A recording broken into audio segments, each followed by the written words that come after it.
Assalamualaikum warahmatullahi wabarakatuh. Alhamdulillah, hamdan katsiran tayyiban mubarakan fih, kama yuhibbu rabbuna wa yarda. Asyhadu an la ilaha illallah wahdahu la syarikalah wa asyhadu anna Muhammadan abduhu wa rasuluh. Allahumma shalli ala Muhammad wa ala ali Muhammad kama shallaita ala Ibrahim wa ala ali Ibrahim innaka Hamidum Majid. Allahumma barik ala Muhammad wa ala ali Muhammad kama barakta ala Ibrahim wa ala ali Ibrahim innaka Hamidum Majid. Alhamdulillah, segala pujian hanya untuk Allah Subhanahu wa taala. Pada malam hari ini kita dapat duduk dan berkumpul di masjid ini setelah sama-sama menunaikan sholat maghrib berjamaah, dan sambil menunggu datangnya waktu sholat isya, kita akan sampaikan di sini satu pembahasan khusus terkait pakaian Rasulullah Sallallahu Alaihi Wasallam. Pembahasan ini adalah pembahasan yang kita katakan khusus karena memang ini jarang diangkat, dan pembahasan ini sebenarnya masuk ke dalam pembahasan yang disebut dengan istilah Syama'il An-Nabi. Syama'il An-Nabi. Jadi syama'il itu istilah untuk segala sesuatu yang terkait dengan Rasulullah. Apakah itu kepribadian beliau, karakter beliau, atau apapun yang melekat pada diri beliau dari ujung kepala sampai ujung kaki. Termasuk ke dalam pembahasan ini adalah ciri-ciri fisik Rasulullah. Jadi bagaimana rambut beliau, bagaimana postur tubuh beliau, bagaimana cara beliau berjalan, cara beliau duduk, cara beliau makan, cara beliau bercanda, cara beliau bicara dengan istri-istri beliau. Masuk ke dalam pembahasan asy-syama'il. Syama'ilun Nabi Sallallahu Alaihi Wasallam. Bahkan mungkin masuk juga ke dalamnya sesuatu yang kita tidak sampai ke situ.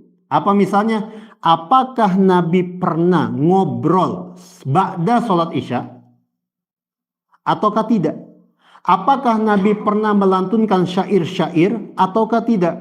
Masuk ke dalam pembahasan tersebut. Jadi Syama'il An-Nabi, Syama'il Rasulullah Sallallahu Alaihi Wasallam itu terkait pada diri beliau. Dan ini berbeda dengan pembahasan Sirah Nabawiyah. Sirah Nabawiyah itu membicarakan Rasulullah dalam rentang waktu dari beliau lahir sampai beliau meninggal dunia. Jadi sekali lagi, pembahasan kita malam hari ini salah satu pembahasan dari Asy-Syama'il. Asy-Syama'il An-Nabi Sallallahu Alaihi Wasallam. Syama'ilun Nabi Sallallahu Alaihi Wasallam. Biasanya para ulama mereka membahas atau mengangkat permasalahan ini dari kitab-kitab terdahulu. Dan yang paling terkenal adalah kitab Syama'il Muhammadiyah. Syama'il Muhammadiyah. Muhammadiyah di situ maksudnya itu yang terkait dengan Muhammad Sallallahu Alaihi Wasallam. Syama'il Muhammadiyah ini karya Imam At-Tirmizi. Dan kitab ini sudah diterjemahkan sejak zaman dahulu, sejak zaman Presiden Soeharto masih memimpin, oleh banyak penerbit. Jadi di dalamnya ada tertera hadis-hadis yang terkait dengan pribadi Rasulullah, cara Rasulullah, apa yang menempel pada diri Rasulullah, dan seterusnya. Syama'il Muhammadiyah karya Imam At-Tirmizi. Nanti mungkin bisa di browsing, dan di dalam kitab itu ada satu bab yang bab itu mengumpulkan hadis-hadis terkait pakaian Rasulullah. Nah, malam hari ini kita akan membahas beberapa hadis yang ada di dalam bab itu, yang ada di dalam bab tersebut. Di sini disebutkan babnya babu majaa fi libasi Rasulillah. Bab apa-apa yang datang terkait pakaian Rasulullah. Mungkin diantara kita pernah mendapatkan hal ini atau pernah melihat buku ini atau kitab ini. Tapi penting untuk kita sadari bersama bahwa terkait Rasulullah ada banyak hal yang diangkat dan dibicarakan dan gak pernah selesai. Maksudnya apa? Diri Rasulullah adalah sosok manusia yang banyak dibicarakan oleh umatnya, oleh manusia dari dulu sampai sekarang. Dari dulu sampai sekarang. Bahkan dulu para sahabat mereka itu sampai membicarakan hal-hal yang mungkin kita nggak sampai ke situ. Apa misalnya? Rasulullah punya hewan tunggangan nggak? Punya. Apa saja? Ada unta, kuda, keledai. Kemudian ada lagi yang namanya bagal. Bagal itu perkawinan silang antara kuda betina dan keledai jantan. Nah, kemudian para sahabat ada yang bertanya dan membahas tentang kapan keledai Rasulullah meninggal dunia, mati, bukan meninggal dunia, mati kan hewan. Kapan tunggangan Rasulullah yang bernama Duldul itu mati dan di mana? Sampai sebegitu detailnya. Yang ini semuanya menunjukkan bagaimana umat Rasulullah betul-betul memperhatikan diri Rasulullah Sallallahu Alaihi Wasallam, sehingga tidak ada sosok Nabi dan Rasul yang detail pembahasan tentangnya kecuali Nabi kita Muhammad Sallallahu Alaihi Wasallam. Dan tidak usah heran, ada beberapa orang atau mungkin banyak orang yang masuk Islam itu karena melihat bagaimana Nabi Muhammad itu jelas orangnya, jelas penampakannya, jelas perjalanan hidupnya. Kemudian jelas apa yang disampaikannya, jelas apa-apa yang dilakukannya. Dari lahir sampai meninggal dunia. Sebelum kita mulai, perlu kita ketahui bersama yang dimaksud dengan pakaian di sini yang akan kita bahas. Ini bukan seperti yang dimaksud dalam Kamus Besar Bahasa Indonesia. Kalau dalam Kamus Besar Bahasa Indonesia, istilah pakaian itu disebut adalah pakaian itu yang dimaksud dengan pakaian adalah segala sesuatu yang dipakai. Apakah itu baju, celana, atau yang dipakai di jari jemari, yang dipakai di kaki, yang dipakai di kepala. Jadi kita sempitkan, yang dimaksud dengan pakaian di sini adalah apa yang ditaruh di badan Rasulullah. Dari mana? Dari pundak. Dari pundak sampai ke betis. Jadi yang dimaksud pakaian di sini itu. Jadi keluar dari pembahasan kita tentang penutup kepala. Keluar dari pembahasan kita tentang alas kaki. Keluar dari pembahasan kita cincin Rasulullah. Jadi hanya apa yang melekat pada badan Rasulullah. Dari pundak sampai ke betis beliau. Hadirin jamaah yang semoga dirahmati oleh Allah. Berbicara tentang pakaian yang dikenakan oleh Rasulullah, maka perlu kita perhatikan apa yang dikatakan oleh Al-Imam Al-Maqdisi rahimahullah. Al-Imam Al-Maqdisi yang dimaksud di sini adalah penyusun kitab Umdatul Ahkam. Imam Al-Maqdisi penyusun kitab Umdatul Ahkam, yang kitab tersebut dibahas oleh para ustadz kita. Kata Imam Al-Maqdisi terkait pakaian Rasulullah, la yata'annaku fi ma'kalin wala malbasin. Rasulullah itu adalah manusia yang tidak memaksakan diri dalam masalah makanan dan pakaian. Ya'kulu ma wajada wa yalbasu ma wajada. Beliau memakan apa yang beliau bisa dapatkan dan beliau memakai apa yang beliau bisa dapatkan juga. Jadi beliau itu bukan sosok manusia yang memaksakan diri harus pakai pakaian yang begini, yang merek ini, yang produksi ini, yang harganya segini, yang warnanya segini. Enggak. Beliau bukan manusia yang seperti itu. Apa yang beliau miliki itu yang beliau pakai. Apa yang beliau punya itu yang beliau makan. Ini Rasulullah Sallallahu Alaihi Wasallam. Jadi tolong diingat, ini mungkin semacam cermin bagi kita semua. Beliau itu adalah sosok manusia yang tidak memaksakan diri dalam hal makanan dan dalam hal pakaian. Apa yang beliau miliki di rumah dari bahan makanan, dari makanan, itu yang beliau makan bersama keluarga beliau. Apa yang beliau miliki dari itu pakaian yang ada di rumah beliau, itu yang beliau pakai. Kalau misalnya ada yang menghadiahkan pakaian kepada beliau, kemudian beliau terima, itu beliau pakai. Beliau tidak, ini mah warnanya kurang matching sama warna kulit saya. Ini harganya murah, enggak kayak yang biasa saya pakai. Rasulullah itu bukan begitu. Apa yang beliau punya, itu yang beliau makan. Apa yang beliau punya, itu beliau pakai. Ini kata Imam Al-Maqdisi. Ya. Jadi, ya'kulu ma wajada wa yalbasu ma wajada. Beliau makan apa yang beliau miliki atau yang beliau dapati, dan beliau memakai apa-apa yang beliau dapati. Jadi tidak memaksakan diri dalam dua perkara itu. Kemudian tentang masalah pakaian juga, tolong perhatikan juga ucapan Asy-Syaikh Abdul Razak Al-Badar hafizahullah ta'ala. Beliau mengatakan di kitab Syarah Syama'ilin Nabi, yang bagi an yu'lam annal asla fil libas al-ibaha. Terkait masalah pakaian, hendaknya diketahui bersama bahwa asal dalam masalah pakaian itu mubah. Jadi bicara tentang pakaian, maka hukum asal pakaian itu mubah. Sesuatu yang mubah.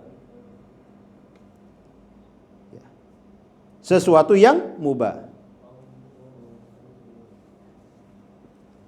Jadi fa innalil insan an yalbasa ma syaa minas thiyab mutajanniban ma jaa an-nahyu fi syariah.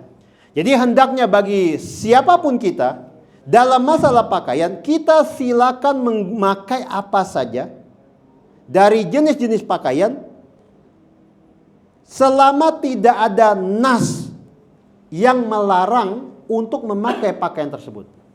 Jadi asal dalam masalah pakaian itu mubah sampai datang dalil yang melarangnya.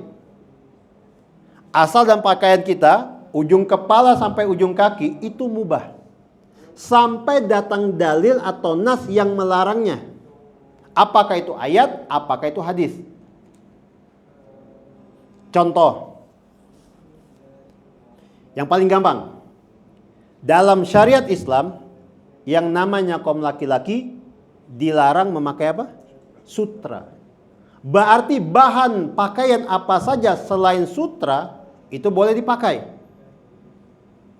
Nah, ini berdasarkan hadis, misalnya innama yalbasul harira fid dunya man la khalaqa lahu fil akhirah. Sesungguhnya yang memakai pakaian sutra di dunia ini, laki-laki yang menggunakan pakaian sutra di dunia ini adalah orang yang tidak memiliki bagian di akhirat nanti. Berarti bahan pakaian sutra enggak kita pakai. Pakaian terbuat dari bahan sutra enggak kita kenakan. Ini contoh paling gampang. Lalu yang kedua, contoh paling gampang juga yang kedua adalah datang larangan dari Rasulullah untuk memakai pakaian yang berwarna merah polos. Misalnya dalam hadis sahih yang disampaikan oleh sahabat Al-Bara bin Azib radhiyallahu anhuma. Beliau mengatakan, nahanan nabiyyu sallallahu alaihi wasallam anil mayathiri al-humr. Nabi sallallahu alaihi wasallam telah melarang kita dari menggunakan pakaian yang berwarna merah. Maksudnya merah di sini warna merah polos. Dari ujung ke ujung semuanya merah, nggak ada warna apapun yang ada di sana. Beda cerita kalau misalnya warna merah tapi ada checklistnya warna putih. Nah, ini beda cerita. Tapi kalau merah aja polos, larangan itu masuk ke sini. Apa yang tadi disampaikan oleh sahabat Al-Bara bin Azib radhiyallahu anhuma. Ini hadis diriwayatkan oleh Imam Bukhari. Ini contoh kedua. Berarti kalau begitu boleh bagi kita menggunakan pakaian warna apa saja selain warna merah. Atau misalnya datang hadis lain yang melarang kita menggunakan pakaian warna apa ya bahasanya itu ya? Kuning kemerah-merahan. Kayak warna pakaian apa namanya itu? Biksu. Cuma memang hadis tersebut diperbincangkan.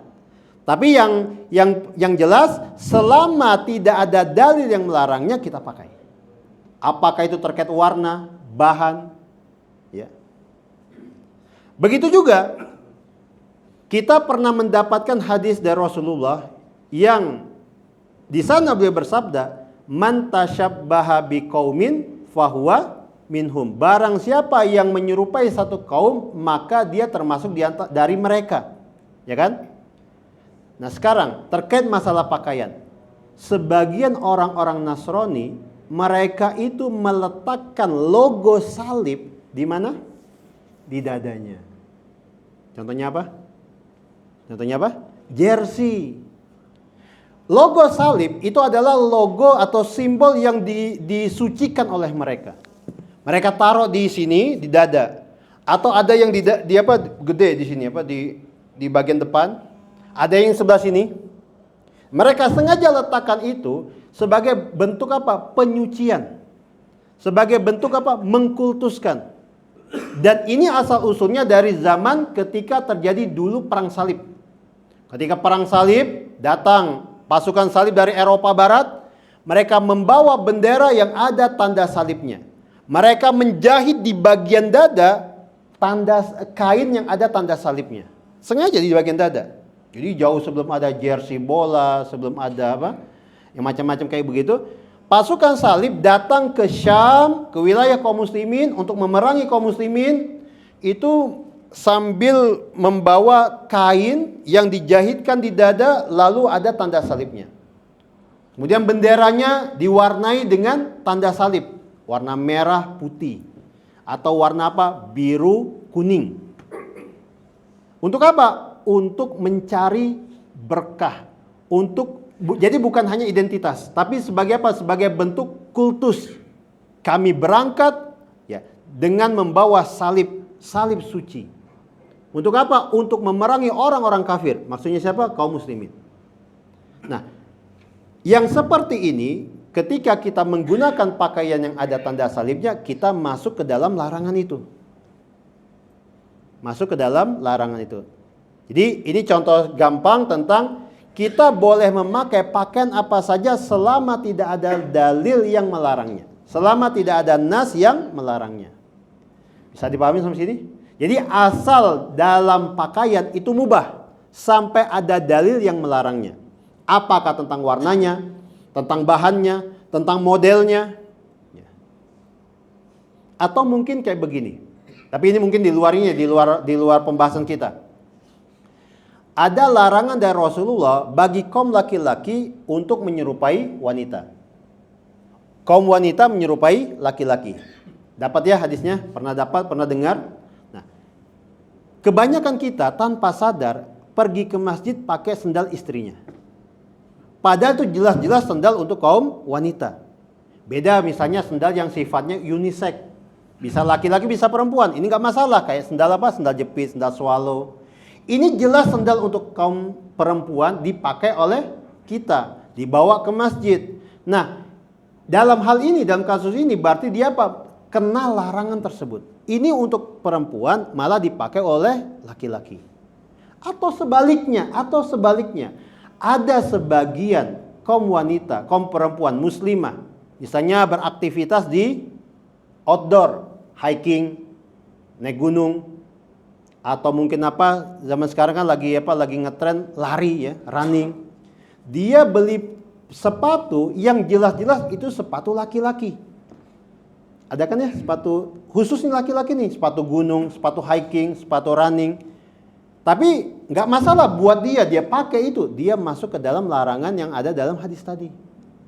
Jadi intinya pada asalnya hukum asal pakaian itu mubah sampai datang dalil yang melarangnya. Hadirin jamaah semoga dirahmati oleh Allah. Nah, ini tentang beberapa catatan ya terkait masalah pakaian. Nah, sekarang kita masuk ke dalam apa saja pakaian yang pernah dipakai oleh Rasulullah SAW.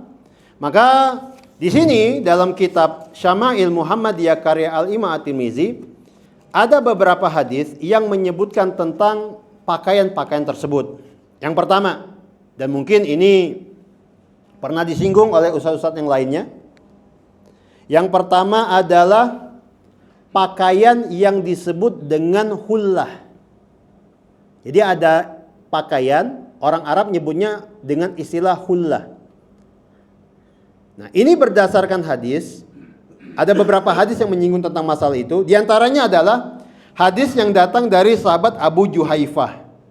Abu Juhaifah radhiyallahu anhu. Abu Juhaifah ini namanya Wahab bin Abdillah As-Simai. Wahab bin Abdillah As-Simai radhiyallahu anhu. Beliau masuk Islam di akhir-akhir masa hidup Rasulullah. An Abi Juhaifah radhiyallahu anhu, dari sahabat Abu Juhaifah. Beliau mengatakan, Ra'aitun Nabiyya sallallahu alaihi wasallam wa alaihi hullatun. Aku pernah melihat Nabi sallallahu alaihi wasallam dan aku lihat beliau waktu itu memakai hullah. Beliau memakai hullah. Hadis ini diriwayatkan oleh Imam At-Tirmizi, juga diriwayatkan oleh Imam Al-Bukhari dan Imam Muslim. Dan ini adalah hadis yang sahih. Apa itu hullah? Maka Asy-Syaikh Abdul Razak Al-Badar hafizahullah ta'ala menyebutkan, yang dimaksud dengan hullah adalah pakaian yang terdiri dari dua bagian.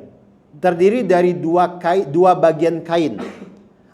Yang pertama kain atas, kain untuk menutup tubuh bagian atas disebut dengan istilah rida. Nah, perlu diperhatikan. Di dalam beberapa buku terjemahan, istilah rida ini diterjemahkan menjadi selendang.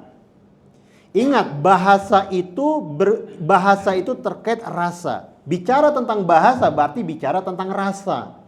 Kalau kita dengar kata selendang, kira-kira yang terbayang di benak apa? Kain yang dipakai oleh ibu-ibu yang mengenakan kebaya, ya enggak?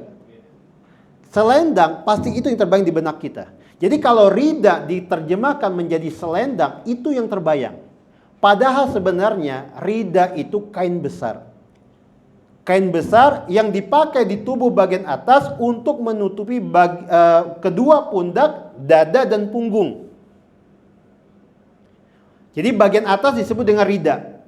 Lalu bagian kain bawah disebut dengan izar.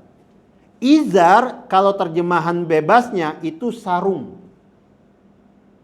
Tapi kalau kita sebut sarung, kira-kira yang terbayang apa?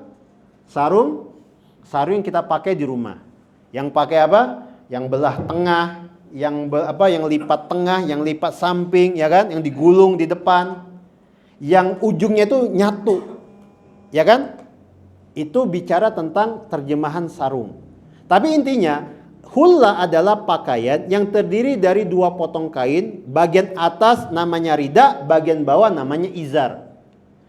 Gambaran sederhananya yang mendekati adalah kayak pakaian jamaah haji atau jamaah umroh. Nah, itu sebutannya apa? Hullah. Itu sebutannya apa? Hullah. Jadi dulu itu di zaman Rasulullah, pakaian yang lazim dikenakan oleh kaum laki-laki itu adalah pakaian yang disebut dengan hullah. Yang bawah berupa kain panjang dibebat ya dari pusar ke bawah. Kemudian digulung. Digulung atau diikat terserah. Yang jelas untuk menutup pusar ke bawah. Kemudian rida itu disampirkan di kedua bahu. Kadang di dua bahu ditutup semuanya, kadang cuma satu bahu saja. Nah, ini pakaian yang lazim dikenakan oleh kaum laki-laki di zaman Rasulullah dan setelahnya. Jadi kalau disebut apa pakaian yang lazim? Hullah. Kalau gambaran kita sebagaimana pakaian yang dikenakan oleh para jamaah haji atau ihram ketika sedang apa namanya itu? Pakaian jamaah haji atau umroh ketika sedang ihram, maka bisa kita bayangkan zaman itu bagaimana para sahabat mereka bisa melihat punggung Rasulullah. Para sahabat bisa melihat ketiak Rasulullah. Pernah dapatkannya? Ketika Rasulullah sujud, tangan beliau itu terangkat, aku bisa melihat putihnya ketiak Rasulullah. Kalau pakai pakaian begitu nggak mungkin, ya nggak? Tapi kalau pakai pakaian hula tadi itu mungkin. Ada sebagian sahabat penasaran sama tanda kenabian.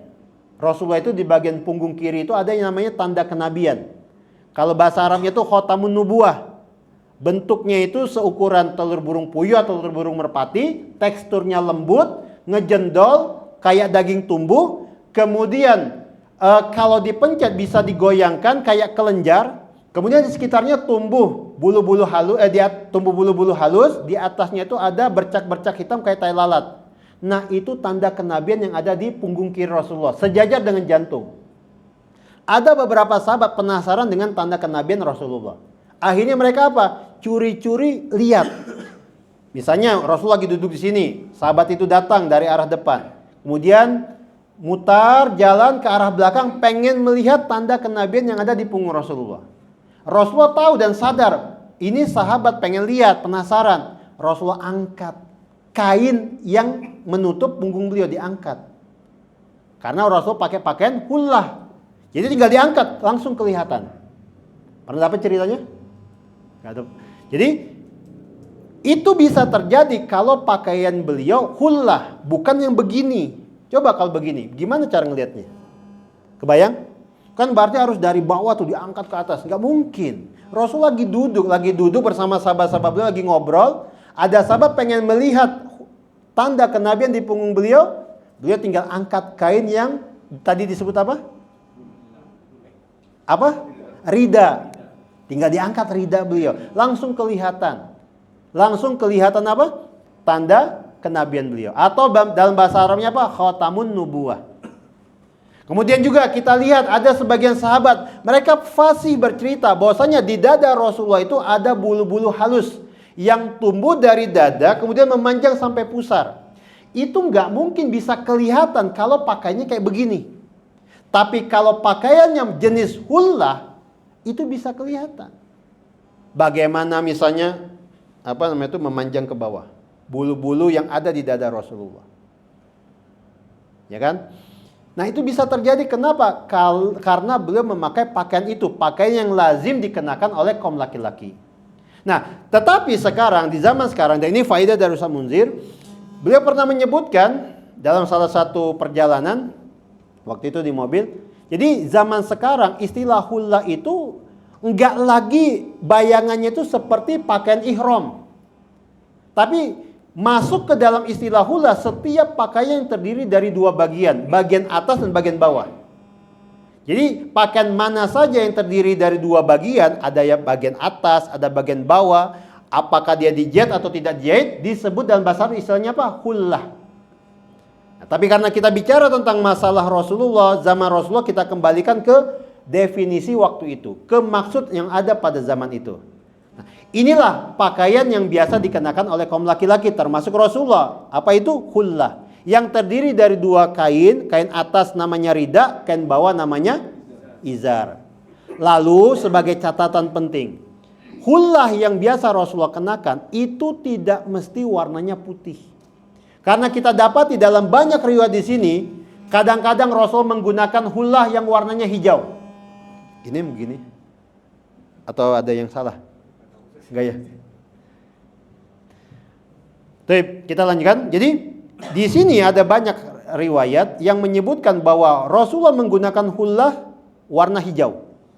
Ada juga yang menyebutkan Rasulullah menggunakan hullah warna merah tapi ada garis-garis hitamnya. Ingat, hullah kainnya warnanya merah tapi ada garis-garis berwarna hitam atau garis-garis berwarna putih. Berarti boleh kan ya? Yang nggak boleh apa? Merah polos. Rasulullah telah melarang sahabat untuk melakukan yang seperti itu.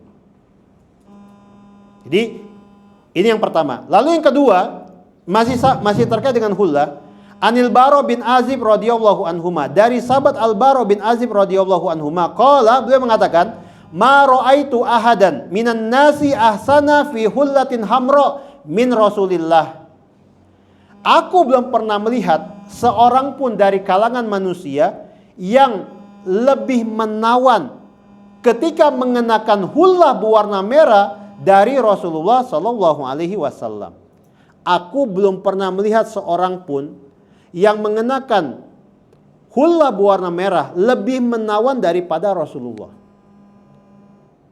Ini hadis sama, ini juga hadis sahih, dan hadis ini menguatkan hadis yang tadi kita sebutkan bahwa Rasulullah itu biasa sebagaimana laki-laki lainnya menggunakan pakaian yang disebut dengan istilah hullah yang terdiri dari rida dan izar.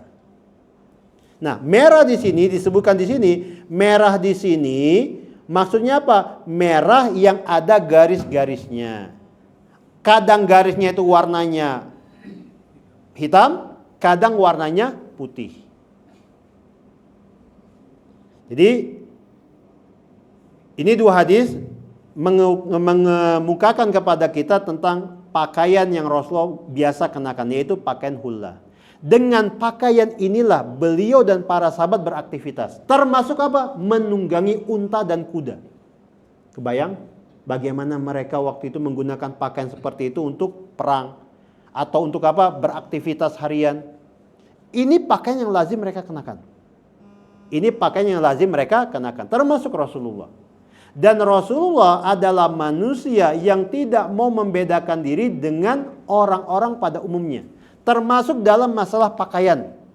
Selama tidak ada larangan dari Allah akan bahan ini, model ini, atau bentuk itu dan seterusnya, beliau kenakan.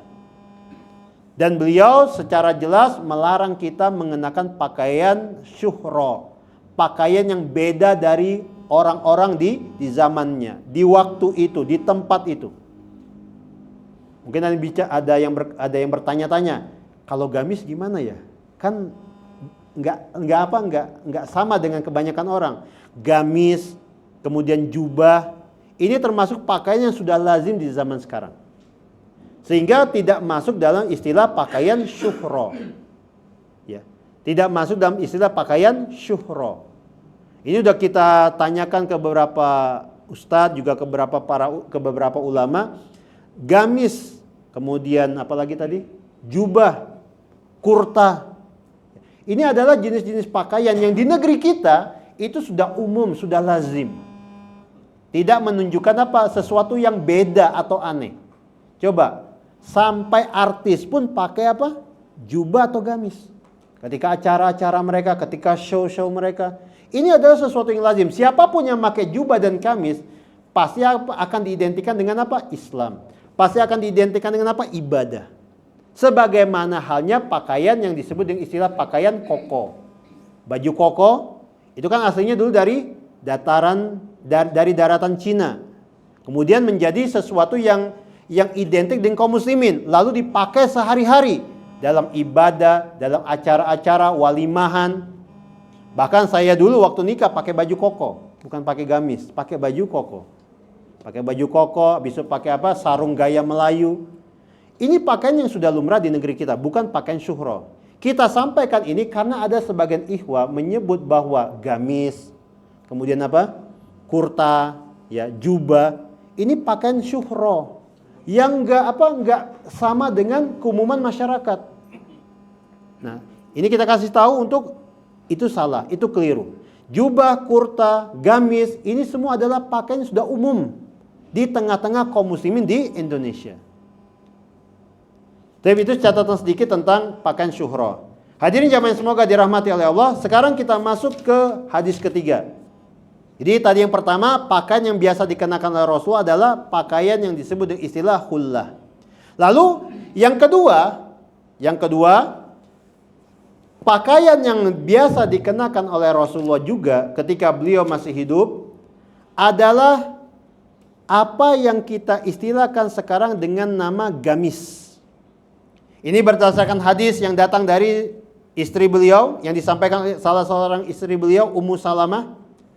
Ummu Salamah ini salah seorang istri Rasulullah, namanya Hindun.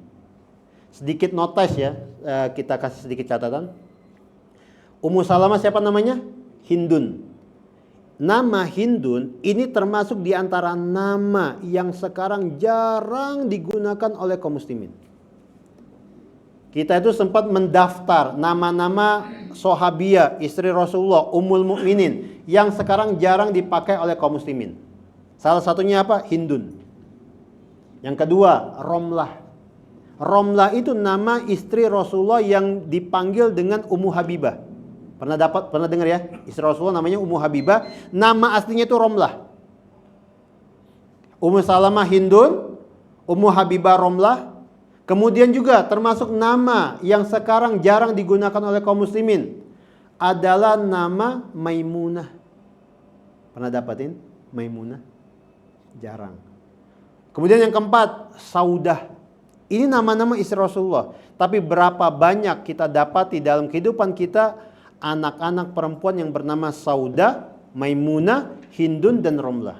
Padahal ini nama-nama ibu kita, Ummul Mukminin, Ummahatul Mukminin.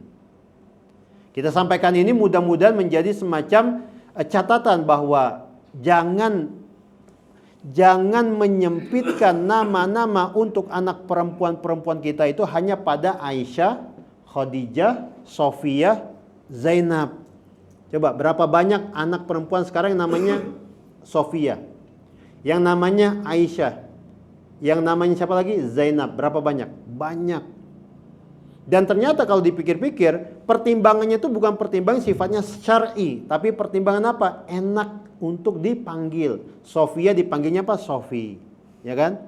Aisyah dipanggilnya apa? Ica. Ya enggak? Iya. Kejadian berkali-kali kita dapatin. Kemudian apa lagi? Khonsa dipanggilnya apa? Ocha. Jadi pertimbangan-pertimbangannya kayak, wah ini kayaknya enak nih. Rada apa kalau enak air catching. Ica, habis apa tadi? Ocha. Aisyah kadang-kadang Caca, ya kan? Sofi, ya. Sofi. Asli mah Sofia, dipanggilnya Sofi. Sementara kalau Maimunah, coba mau dipanggil apa? Kemudian Hindun mau dipanggil apa? Romlah. Ya kan? Tapi kembali ke pembahasan. Biasanya kayak gini ya kalau pembahasan terkait sirah, syama'il, kita suka lebar kemana-mana. Nah, Ummu Salamah ini pernah menyampaikan satu riwayat. Kata beliau, "Kana ahabbu thiyabi ila Rasulillah sallallahu alaihi wasallam al-qamiso." Afwan. "Kana ahabbu thiyabi ila Rasulillah sallallahu alaihi wasallam al-qamiso." Pakaian yang paling Rasulullah sukai adalah komis. Komisun tulisannya. Al-komisu. Kalau dikasih alif lam. Ada pelajaran bahasa Arab di sini? Masih ada pelajaran bahasa Arab? Masih ada. Bahasa Arab itu kan, kalau ya bahasa Arab itu kan bahasa Arab itu yang kalau komisun dikasih alif lam, dia nggak boleh komisun lagi, tapi apa? Al-komisu. Baitun, al-baitu. Ini salah satu kaidah ya. Kalau dikasih alif lam, dia nggak boleh lagi ditanwin. Nah, di sini kata Ummu Salamah, pakaian yang Rasulullah sukai itu adalah komis, al-komisu. Al-komiso. Kalau di sini tulisannya al-komiso. Nah, sekarang al-komisu atau di sini tulisannya al-komiso, istilah ini kemudian diserap ke dalam bahasa Indonesia, kemudian mengalami perubahan huruf. Orang Indonesia itu, bukan orang Indonesia, orang-orang Arab, keturunan Arab di Indonesia itu mengeja huruf qaf itu menjadi ga, menjadi g. Contohnya bakir, jadinya apa? Bagir. Komisun jadinya apa? Gamisun. Dari istilah komisu inilah kemudian muncul istilah gamis. Jadi gamis yang kita pakai asal usulnya dari perubahan huruf yang dilafalkan oleh sebagian jamaah keturunan Arab di Indonesia dari kata komisun. Nah, Rasulullah dulu, kata Ummu Salamah, pakaian yang beliau sukai itu adalah gamis. Pakaian yang beliau sukai itu adalah gamis. Sementara gamis ini aslinya adalah pakaian penduduk Yaman. Jadi bukan penduduk Mekah dan Madinah. Gamis itu aslinya pakaian orang-orang Yaman. Ternyata setelah dikenakan oleh penduduk Mekah, penduduk Madinah, termasuk juga Rasulullah senang dengan pakaian jenis gamis. Disebutkan di sini oleh Syekh Abdul Razak Al-Badr hafizahullah taala, di antara alasan kenapa Rasulullah senang dengan pakaian gamis, karena gamis itu sahlun fi lubsihi, mudah untuk dikenakan. Lalu sahlun fi hal'ihi, mudah juga untuk dicopot, dilepas. Wa marihun fit taharruk, dan nyaman, enak ketika dipakai bergerak. Enggak seribet yang tadi apa kita sebutkan? Apa yang tadi? Hullah. Rasulullah senang pakai gamis karena mudah dikenakan, mudah dicopot, ketika dipakai nyaman untuk bergerak. Itu alasan kenapa Rasulullah suka dengan gamis. Nah, gamis sendiri dalam istilah bahasa Arab, gamis itu adalah jenis pakaian yang memiliki satu lubang untuk leher, satu lubang untuk tangan kanan, lalu satu lubang untuk tangan kiri. Jadi dipakai dari bawah, masuk leher, tangan kanan, kemudian tangan kiri. Nah, itu istilah gamis pada saat itu. Ya. Lahu kummani tadkhulu fihima al-yadan. Gamis itu punya dua lubang yang ke dalamnya dimasukkan dua tangan. Walahu jaibun yadkhulu fihil unuq. Gamis itu punya lubang yang ke dalamnya masuk leher. Nah, ini istilah untuk gamis. Dengan seperti inilah Rasulullah senang menggunakannya. Tinggal dipakai, masukkan leher, kemudian masukkan tangan kanan, lalu tangan kiri. Nah, kemudian lubang yang leher tadi kan ada kancingnya. Kancingnya tinggal dipakai. Setelah dipakai, enak dikenakan. Untuk bergerak ke sana, ke sini, untuk naik kuda, naik unta, enak. Makanya kata Ummu Salamah, ahabbus thiyabi ila Rasulillahi sallallahu alaihi wasallam al-qamis. Pakaian yang paling Rasulullah sukai, yang paling Rasulullah senangi itu adalah gamis. Karena enak dikenakan, enak untuk dilepas, dan enak ketika dipakai. Ya. Enak untuk dipakai bergerak. Hadirin jamaah yang semoga dirahmati oleh Allah. Nah, ini tentang gamis. Jadi sampai di sini kita bisa dapati ada dua jenis pakaian yang Rasulullah kenakan sehari-hari. Yang pertama hullah. Dan ini pakaian umum kaum laki-laki. Yang kedua gamis. Ini pakaian asli dari negeri Yaman. Ini pakaian asli dari negeri Yaman. Dan itulah pakaian yang biasa Rasulullah kenakan sehari-hari. Langsung menempel ke kulit beliau. Nah, di luar dua pakaian tadi, hullah ataupun gamis, barulah kemudian ada pakaian tambahan. Seperti misalnya apa? Kain burdah.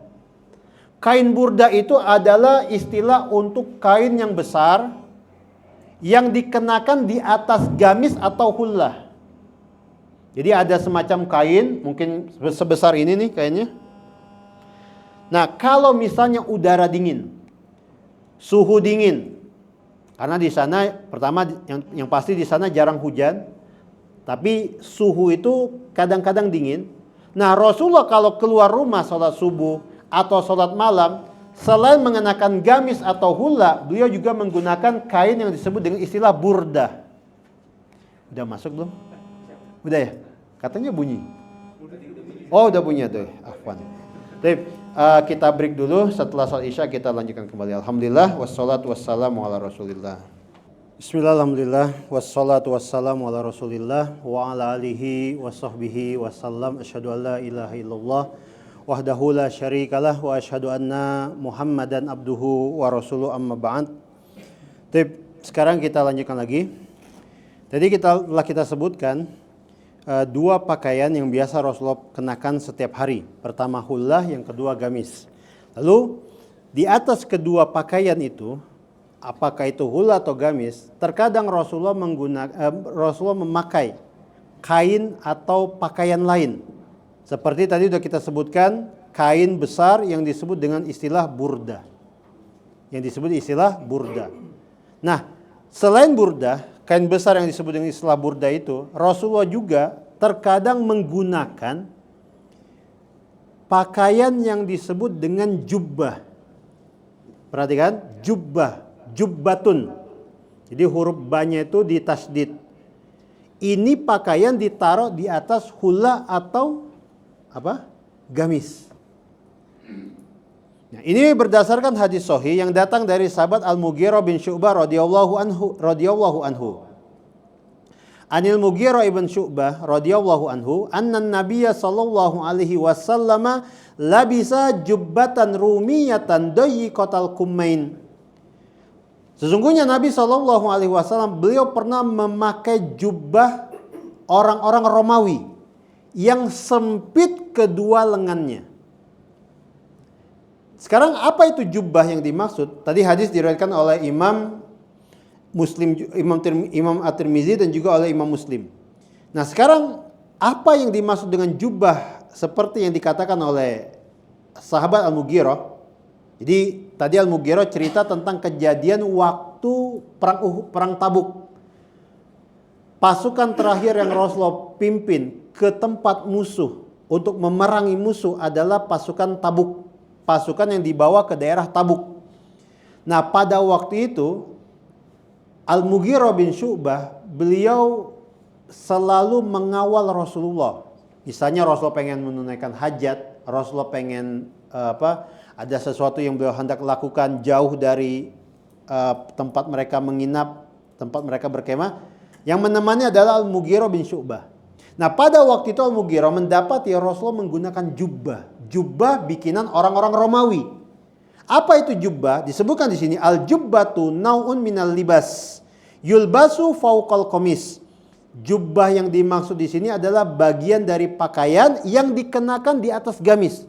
Jadi Rasulullah pakai gamis atau Rasulullah pakai hula, di atasnya dikenakan jubbah.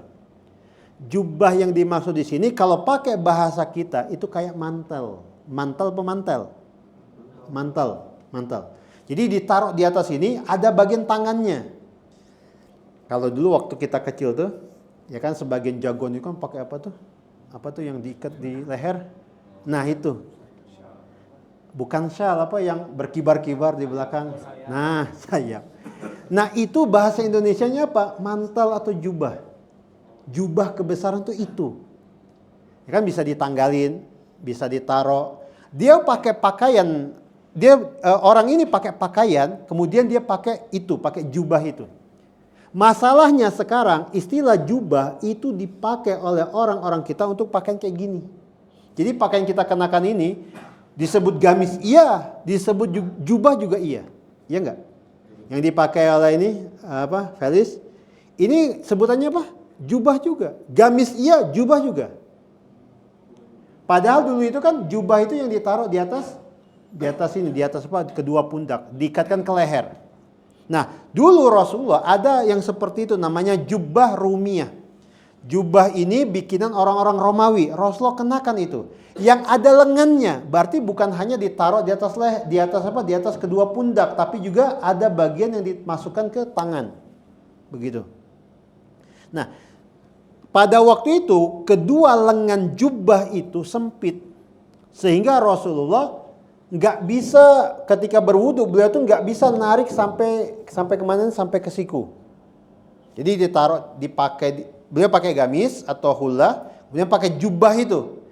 Tangannya masuk juga, ada bagian tangannya. Nah kemudian ketika beliau hendak wudu, karena lengannya sempit, Rasulullah tuh nggak bisa narik sampai sini. Akhirnya tangan Rasulullah yang ditarik ke dalam. Jadi dari balik jubahnya itu beliau membasuh lengan beliau ketika wudu. Jadi tarik ke dalam begitu. Ini masih nempel di sini. Tapi lepas dari lengannya itu. Pernah lihat imam ini atau gambaran sederhana jubah yang dimaksud ini tuh? Pernah lihat imam imam Masjidil Haram? Kan pakai gamis warna putih. Habis itu suka ada yang warna coklat. Ada garis kuning-kuningnya. Nah itu jubah. Itu gambaran sederhana kayak gitu. Ada lengannya kan? Ada. Nah itu sama. Ini lengannya lebih sempit. Jadi nggak bisa ditarik sampai sini. Akhirnya tangan Rasul yang dikeluarin. Dikeluarin begitu. Akhirnya baru dibasuh. Setelah selesai dimasukin lagi. Ini keluarin, dibasuh. Selesai masukin lagi. Baru beliau meneruskan wudu anggota tubuh lainnya. Nah kata Al-Mughirah bin Syu'bah. Pada waktu itu Rasul menggunakan jubbah. Menggunakan jubbah rumiyah. Yang kedua lengannya sempit. Sehingga dari sini bisa kita simpulkan Rasulullah itu di atas gamis dan hulahnya pakai pakaian ini. Jubbah. Jubbatun. Yang sekarang dalam bahasa Indonesia dieja dengan jubbah, kemudian disamakan dengan gamis. Disamakan dengan gamis. Kita kembalikan kepada asalnya yang seperti itu. Hadirin jamaah semoga dirahmati Allah. Jadi di atas gamis dan hula beliau terkadang pakai jubah. Beliau juga terkadang pakai burdah, kain besar, ya. Kain besar seperti yang tadi kita sebutkan, ya. Lalu Rasulullah Shallallahu Alaihi Wasallam juga di atas di atas hula atau gamisnya, beliau terkadang memakai kain besar yang disebut dengan istilah mirtun. Mirtun pakai to, mirtun. Nah, mirtun ini sama kain besar juga, tapi lebih tebal daripada burda. Jadi lebih tebal. Mungkin kalau sekarang itu kayak tebalnya tuh kayak tebal handuk. Tebal kain handuk. Kayak begitu kurang lebih. Atau kayak kain ihram. Kain ihram kan sekarang kan tebal-tebal ya, kayak handuk. Bahkan sebagian orang bilang, "Oh, ini kayak handuk." Padahal itu bukan. Enggak nyerap keringat. Kalau handuk kan nyerap keringat. Nah, mirtun ini salah satu kain besar yang Rasulullah kenakan di atas hullah beliau atau gamis beliau. Dan beliau menggunakannya itu ketika misalnya udara dingin. Jadi beliau bebatkan kemana? Ke kedua pundak beliau untuk menghangatkan bagian leher dan dada atau tubuh bagian atas beliau. Namanya apa? Mirtun. Namanya mirtun, kain mirtun. Nah, ini diantara pakaian yang dikenakan di atas hullah atau gamis beliau. Lalu termasuk diantara yang harus kita sampaikan juga di sini adalah tentang apakah Rasulullah menghususkan warna tertentu untuk pakaian yang dikenakan, hullah atau gamis. Harus warna ini, harus warna itu. Apakah seperti itu? Maka jawabannya tidak. Rasulullah Shallallahu Alaihi Wasallam hanya menganjurkan kita untuk menggunakan warna putih. Kita di sini laki-laki untuk menggunakan gamis warna putih, hullah warna putih, ya, atau pakaian apapun itu yang warnanya putih. Ingat, hanya anjuran. Dan ini tampak jelas dari hadis yang disampaikan oleh Ibnu Abbas radhiyallahu anhuma. An Ibni Abbas radhiyallahu anhuma qala, beliau mengatakan, qala Rasulullah sallallahu alaihi wasallam, Rasulullah sallallahu alaihi wasallam bersabda, "Alaikum bil bayadi minas thiyab." Hendaknya kalian menggunakan warna putih pada pakaian. Maksudnya pakaian warna putih. Liyal bisha ahya'ukum. Ya, supaya dikenakan oleh yang masih hidup di antara kalian, wa kafinu fiha mautakum, dan kafanilah ya di antara mayit-mayit kalian dengan kain warna putih. Fa innaha min khairi thiyabikum, karena itu warna putih pada pakaian atau pakaian berwarna putih itu termasuk pakaian terbaik kalian. Lihat, pakaian terbaik kalian. Artinya apa? Ini hanya anjuran. Bukan sesuatu yang sifatnya wajib. Ya. Kemudian Asy-Syaikh Abdul Razak menjelaskan, alaikum bil bayadi minas thiyab, hendaknya kalian menggunakan pakaian putih. Maksudnya ilzamuha wahrisu 'alaiha. Hendaknya kalian sering pakai pakaian berwarna putih. Wahrisu 'alaiha, dan bersemangatlah menggunakan pakaian berwarna putih. Jadi bukan sesuatu yang sifatnya wajib, harus putih. Harus putih. Warna putih nggak boleh, nggak ada. Tidak ada petunjuk, tidak ada keterangan tentang yang seperti itu. Hanya anjuran. Ilzamuha, seringlah, kenakanlah sering-sering. Ya. Bersemangatlah menggunakan pakaian berwarna putih. Jadi itu maksud dari alaikum bil bayadi minas thiyab. Kemudian kata Asy-Syaikh Abdul Razak, fa fi hadza targhibun nabi wa hathuhu ala lubsil bayat. Pada sabda beliau yang tadi kita baca, di dalamnya ada dorongan, ada anjuran kepada kita dari Nabi untuk menggunakan pakaian yang berwarna putih, untuk mengenakan pakaian yang berwarna putih. Sampai sini bisa dipahami? Jadi Rasulullah tidak mengkhususkan harus pakai warna apa, tapi beliau mendorong kita untuk menggunakan pakaian yang berwarna putih. Sampai sini bisa dipahami? Baik. Ini yang pertama, hadis Ibnu Abbas. Mungkin di antara kita ada yang bertanya, ya.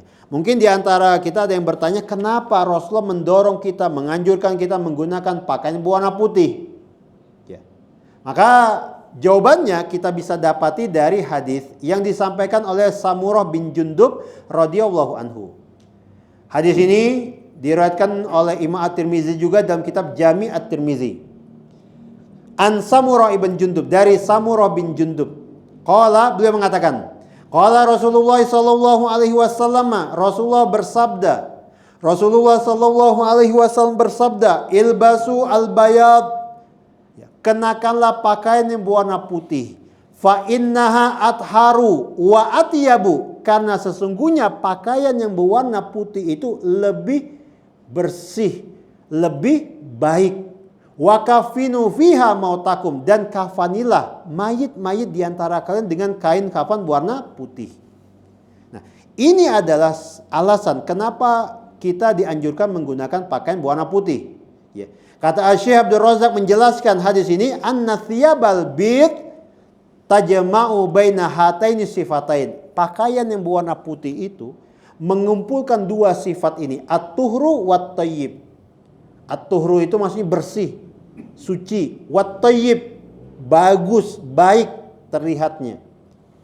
Dan siapapun kita, ketika kita menggunakan pakaian berwarna putih, gamiskah itu, baju koko, kemeja, kaos yang berwarna putih, kita pasti akan segera mendapatkan, kalau ada kotor langsung terlihat. Kita akan segera mendapatkan itu.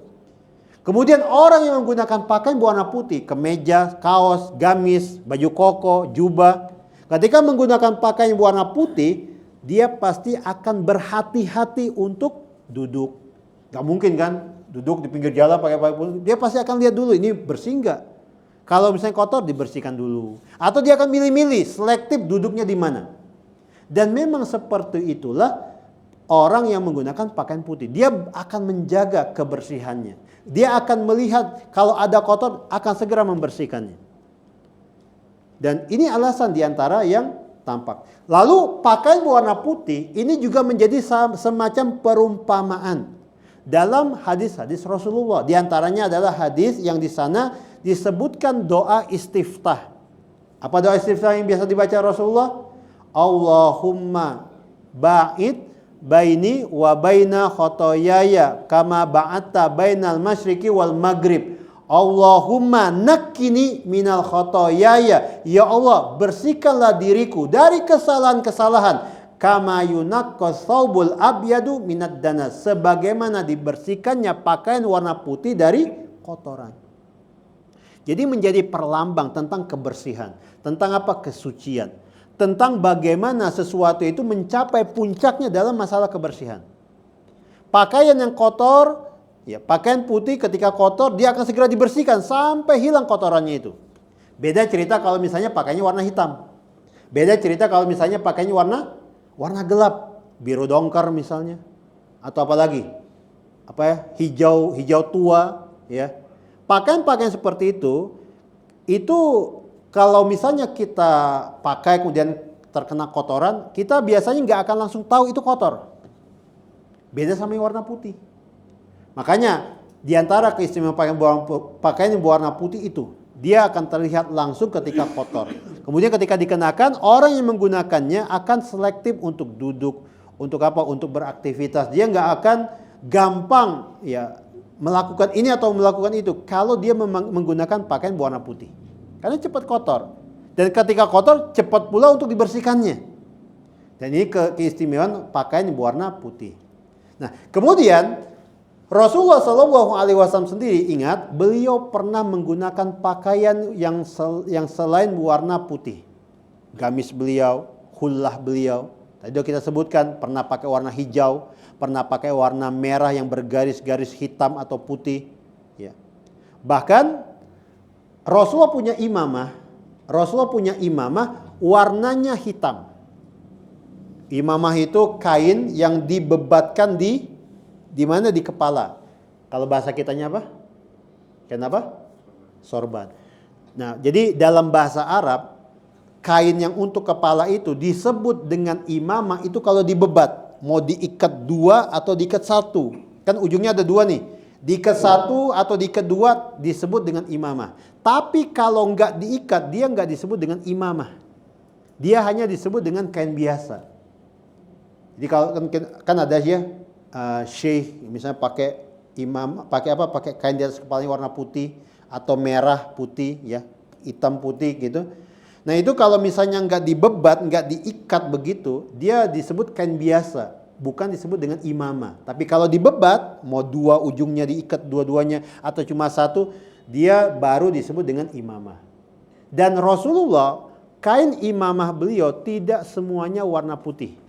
Ketika beliau menaklukkan kota Mekah, beliau menggunakan imamah berwarna hitam. Artinya apa?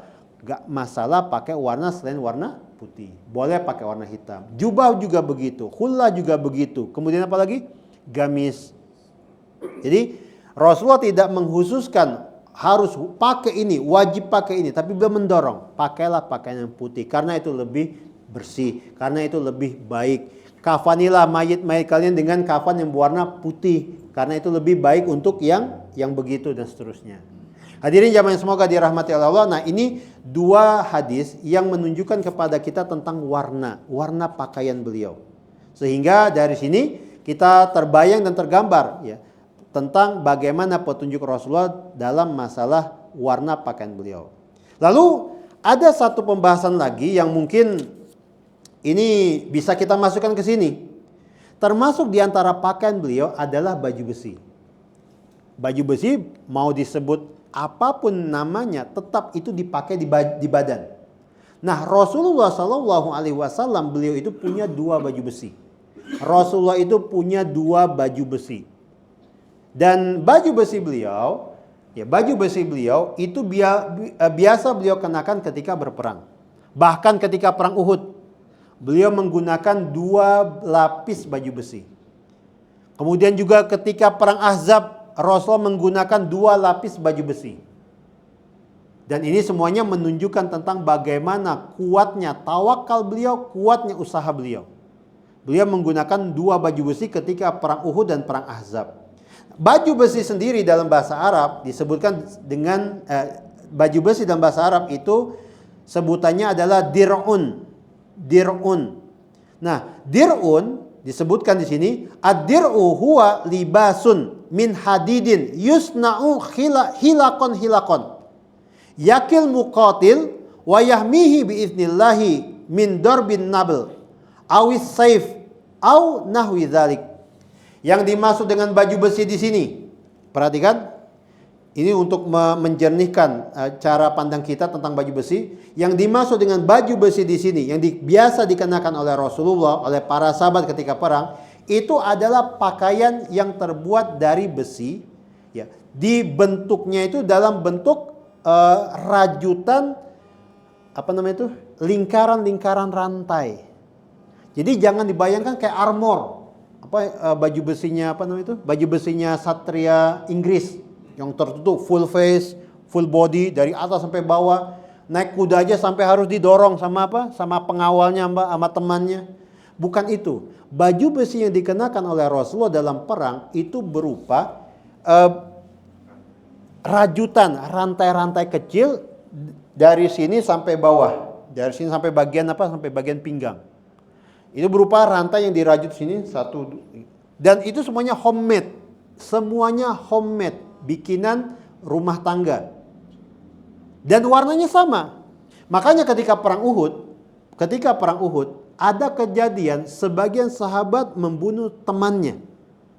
Jadi ketika terjadi kekacauan, kepanikan, lalu terjadi teriakan di mana-mana, ketika itu kaum muslimin diserang dari depan, dari belakang, dari kanan, dari kiri. Pada waktu itu ada sebagian sahabat mengira ini musuh, setelah dibunuh baru terang, oh ini teman sendiri. Kenapa? Salah satu sebabnya selain kepanikan, kekacauan dan seterusnya, juga karena baju besinya sama. Homemade. Zaman Rasulullah dulu, yang namanya pasukan, penanda pasukan itu bendera, bukan seragam yang dikenakan. Karena baju besi, musuh dan mereka para sahabat itu sama. Dibikin dari Dari rantai yang dirajut satu persatu, dari depan, kemudian melingkar ke belakang juga sama, mungkin dilapisi kain tebal, tapi seperti itulah materialnya. Yusna'u hilakon, dibuat dari rantai-rantai besi yang ditautkan satu sama lain untuk melindungi orang yang berperang itu, orang yang menggunakannya dalam perang itu. Menjaganya atas izin Allah dari Dari tembakan anak panah musuh, atau sabetan, tebasan pedang musuh, atau yang semisal dengan itu. Nah, ini baju besi yang dulu dikenakan oleh Rasul para sahabat. Dan di sini disebutkan dalam satu hadis sahih yang tadi sudah kita singgung juga di awal, Dari sahabat As-Sa'ib bin Yazid radhiyallahu anhu, anna Rasulullah sallallahu alaihi wasallam kana alaihi yauma Uhudin dir'ani.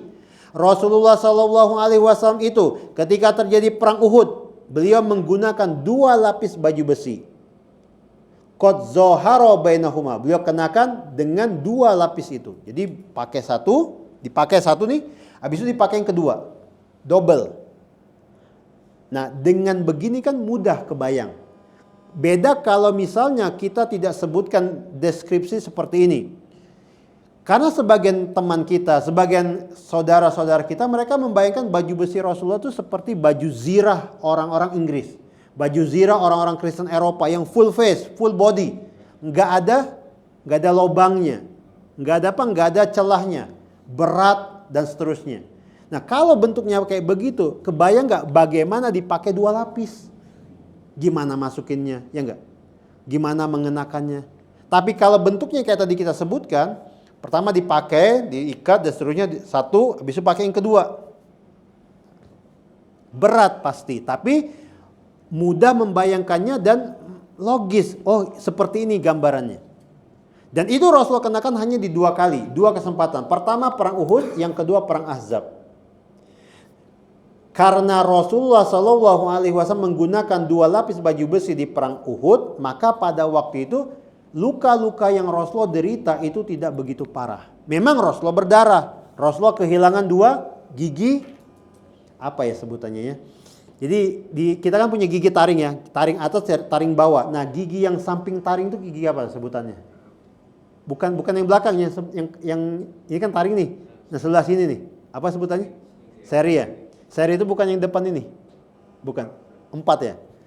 Jadi 2 gigi seri Rasulullah itu patah. Kehantam sama musuh. Kemudian 2 mata rantai helm besi beliau copot masuk ke pipi Rasulullah. Masuk ke pipi Rasulullah.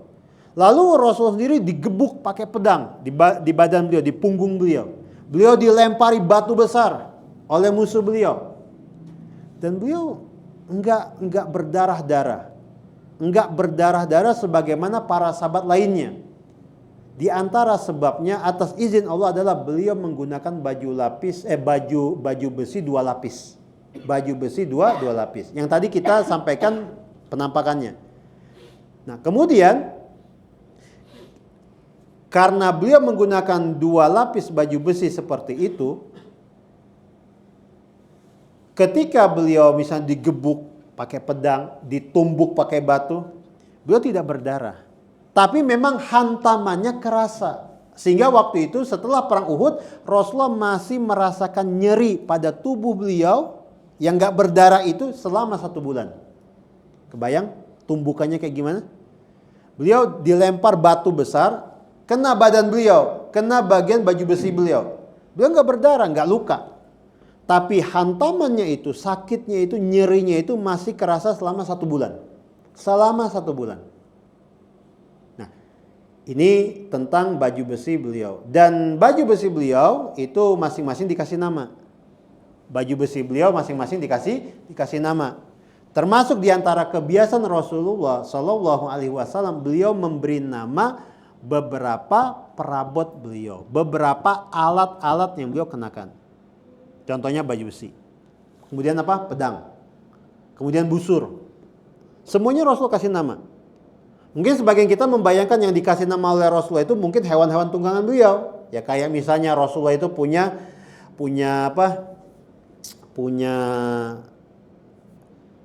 hewan tunggangan yang disebut dengan istilah duldul. Duldul itu bagal. Tadi kita sebutkannya bagal di awal. Rasulullah itu punya bagal, hasil perkawinan silang antara kuda betina dan keledai jantan, dikasih nama duldul. Atau beliau tuh punya keledai, dikasih nama Ufair. Atau misalnya beliau itu punya kuda yang dikasih nama Sakap kayak gitu. Ternyata Rasul juga memberi nama beberapa perabot beliau seperti pedang. Ada pedang Rasulullah yang disebut dengan nama Al-Battar. Ada pedang Rasulullah yang disebut dengan apa? Zulfaqar atau Zulfaqar atau Zulfikar. Bisa dibaca Zulfaqar, bisa dibaca Zulfikar. Kemudian beliau juga punya busur disebut dengan nama si kuning. Ya, busur beliau namanya si kuning karena warnanya kuning. Ini termasuk diantara kebiasaan Rasulullah memberi nama perabot beliau, memberi nama beberapa perabot beliau. Termasuk tadi apa? Baju besi. Nah, baju besi beliau ada dua. Satu dikasih nama As-Sughdiyah. Yang satu dikasih nama dengan As-Sughdiyah. Yang satu lagi dikasih nama Al-Fiddah. Al-Fiddah. Fiddah itu artinya perak. Jadi baju besinya ini terlihat seperti perak warnanya. Jadi yang satu disebut Fiddah, yang satu lagi disebut dengan As-Sughdiyah, pakai ghain, pakai gha. As-Sughdiyah. Hadirin jamaah semoga dirahmati oleh Allah. Nah, ini beberapa pakaian yang biasa Rasulullah kenakan, baik dalam keseharian beliau atau ketika sedang berperang. Dan pakaian-pakaian tersebut sekali lagi disebutkan dalam sejumlah hadis lalu disampaikan kepada kita yang menunjukkan kepada kita tentang bagaimana dulu para sahabat mereka betul-betul memperhatikan Rasulullah Shallallahu Alaihi Wasallam. Rasulullah itu adalah sosok manusia yang paling mereka cintai. Ketika Rasulullah meninggal dunia, mereka itu betul-betul terpukul. Rasulullah ketika meninggal dunia, para sahabat itu betul-betul terpukul. Jadi bayangkan, kita saja ditinggal wafat teman baik kita aja sudah merasakan betul-betul sedih. Apalagi mereka ketika ditinggal wafat Rasulullah. Makanya ketika Umar menjadi khalifah, lalu pada waktu itu dalam pemerintahan beliau ada tuntutan untuk membuat yang namanya penanggalan atau kalender. Beliau bermusyawarah dengan para sahabat dan sepakat menentukan bahwa tahun pertama dalam kalender mereka adalah ketika hijrah Rasulullah. Bukan ketika lahir Rasulullah, bukan juga ketika wafat Rasulullah. Kenapa? Kalau itu dihitung dari lahirnya Rasulullah, tasyabbuh dengan orang-orang Nasrani. Tapi kalau berdasarkan wafatnya Rasulullah, itu akan membekaskan sedih yang mendalam pada mereka. Karena ingat tahun, ingat wafatnya Rasulullah. Ingat tahun, ingat wafatnya Rasulullah. Manusia, termasuk kita kan manusia. Manusia itu punya sifat ingin melupakan semua kesedihan, semua duka. Kalau bisa dihapus, dihapus. Tapi kan nggak bisa ya. Manusia itu, kita semua itu punya kemampuan mengingat. Punya kemampuan mengingat. Kalau ada yang mau bisa dihapus dalam memori kita, itu segala momen sedih kita. Tapi kan nggak bisa. Nggak bisa. Wafatnya orang tua kita, wafatnya sahabat kita, wafatnya si fulan. Itu sesuatu yang sifatnya menyedihkan dan itu ada dalam memori kita. Nggak bisa dihapus. Begitu juga para sahabat. Mereka nggak mau menetapkan wafatnya Rasulullah sebagai tahun pertama dalam penanggalan Islam. Kenapa? Karena itu betul-betul menyedihkan. Sampai-sampai Anas bin Malik radhiyallahu anhu mengatakan, aku tidak pernah mendapati Madinah seterang seperti datangnya Rasulullah ke Madinah. Dan aku tidak pernah mendapati Madinah gelap, muram sebagaimana hari wafatnya Rasulullah. Rasulullah bagi mereka itu adalah sosok manusia yang paling mereka cintai. Mereka tuh nggak percaya Rasulullah sudah pergi. Mereka tuh nggak menyangka Rasulullah sudah pergi. Tapi itu terjadi dan mereka nggak tahu, campur aduk. Ada yang sedih, ada yang nangis, ada yang nge-freeze. Tahu nge-freeze ya? Utsman bin Affan itu ketika mendengar kabar Rasulullah wafat, beliau itu kosong. Ada orang lewat ngasih salam, beliau gak jawab. Bukan karena, pokoknya kosong. Ada yang ngasih salam itu gak kerasa, gak masuk, gak kedengaran. Karena beliau sedih. Beliau mungkin waktu itu gak nangis, gak ini atau gak itu. Tapi beliau kosong gitu. Gak percaya Rasulullah wafat. Gak percaya Rasulullah sudah pergi. Umar bin Khattab, Umar beda lagi ceritanya. Mungkin udah sering ya dapat cerita tentang Umar. Ketika Umar mendapatkan kabar Rasulullah meninggal dunia, Umar langsung bilang ke orang-orang sambil menenteng pedang, Rasulullah tidak wafat. Rasulullah sekarang sedang pergi menemui Tuhannya sebagaimana dulu Musa alaihissalam menemui Rabbnya. Dan akan kembali lagi. Rasulullah baru wafat kalau orang-orang munafik sudah dimusnahkan semuanya. Coba bayangkan, sampai ngomong begitu. Padahal Umar nggak tahu itu dari mana asalnya. Tapi karena berusaha menolak fakta itu sampai mengucapkan kata-kata itu. Lalu ditutup dengan ancaman. Barang siapa yang mengatakan Rasulullah sudah wafat, akan kupukul dengan pedangku ini. Maksudnya bukan ditebas, tapi apa? Kan pedang Arab itu kan, kayak pedang Arab itu kan yang satunya tajam, yang satunya tumpul. Maksudnya dipukul itu dipukul pakai bagian tumpulnya. Itu sakit. Kalau pakai bagian tajam berarti pembunuhan, kisos. Jatuhnya dosa besar, tapi ini bagian belakangnya itu. Yang mengatakan Rasulullah meninggal dunia, kupukul pakai pedangku ini. Sambil mondar-mandir di masjid. Sebagian sahabat bingung, ada yang sedih, ada yang nangis. Cuma sebagian juga takut dan seterusnya. Poinnya apa? Mereka itu gak bisa, mereka itu betul-betul sedih, apa ya bahasanya itu. Mereka itu gak bisa menerima perginya Rasulullah Shallallahu Alaihi Wasallam, karena Rasulullah adalah sosok manusia yang paling mereka cintai di atas orang tua mereka, di atas pasangan hidup mereka, di atas anak-anak mereka. Bagi mereka wafatnya orang tua, pasangan hidup, anak-anak atau siapapun manusia yang mereka cintai itu nggak masalah. Tapi wafatnya Rasul itu betul-betul luar biasa bagi mereka. Nah, jadi Rasulullah Shallallahu Alaihi Wasallam adalah sosok manusia yang mereka betul-betul cintai. Sehingga kecintaan tersebut melahirkan dorongan bagi mereka untuk mencari tahu apa-apa yang terkait dengan Rasulullah. Sehingga setelah Rasul meninggal dunia, banyak di antara para sahabat yang cerita kepada tabi'in, kepada generasi berikutnya, Rasulullah itu giginya itu kayak gini. Rasulullah itu rambutnya kayak gini. Rasulullah itu punya baju kayak gini, kayak gini, kayak gini. Rasulullah itu punya pedang berapa bilah. Yang satu namanya ini, yang satu namanya ini, yang satu namanya ini. Rasulullah itu dulu kalau duduk tuh begini. Jadi kecintaan mereka kepada Rasulullah melahirkan apa? Dorongan ingin menceritakan ulang tentang beliau.